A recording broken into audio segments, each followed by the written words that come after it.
अतिक्रमण हटवल्याने अहिल्यानगर शहरातील दिल्ली गेट ते चितळे रोडवरील दत्त बेकरीपर्यंतची वाहतूक कोंडीची समस्या मार्गी लागली आहे।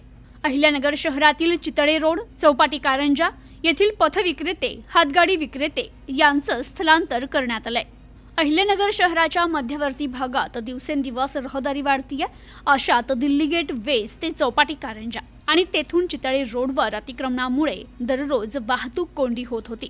आयुक्त तथा प्रशासक यशवंत डांगे यांनी पुढाकार घेत तेथील अतिक्रमणधारक, पथविक्रेते, हातगाडी विक्रेत्यांना मानकर गल्ली पटांगणात बसण्यासाठी जागा उपलब्ध करून दिली आहे।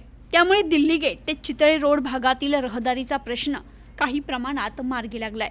दिल्ली गेट वेस्ट, चौपाटी कारंजा आणि चितळे रोड हा कायम रहदारीचा रस्ता असून अतिक्रमणामुळे या ठिकाणी सतत वाहतूक कोंडी होत होती। अनेक वर्षांपासून हा प्रश्न कायम होता।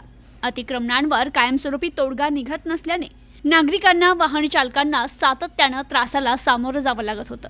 आयुक्त तथा प्रशासक यशवंत डांगे यांनी या प्रकरणी लक्ष घालत तेथील अतिक्रमणधारक विक्रेत्यांना जवळच असलेल्या मानकर गल्ली पटांगणात बसण्याकरिता जागा उपलब्ध करून दिली आहे। सकाळी आणि सायंकाळी अशा 2 सत्रात तात्पुरत्या स्वरूपात ही जागा उपलब्ध करून देण्यात आली आहे। सोमवारपासून या विक्रेत्यांचं संबंधित जागेत स्थलांतर करण्यात आल्यानं रस्त्यावर होणाऱ्या वाहतूक कोंडीची समस्या काही प्रमाणात का होईना मार्गी लागणार आहे।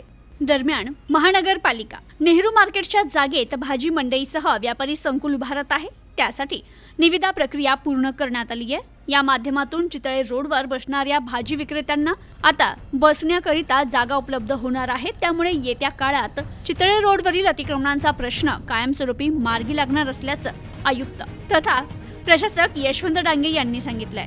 ज्यांना जागा उपलब्ध करून दिली आहे त्यांनी रस्त्यावर व्यवसाय केल्यास मनपाकडून कठोर कारवाई करण्यात येईल असा इशारा देखील यशवंत डांगे यांनी दिलाय। Bureau report, news today 24, Ahilyanagar.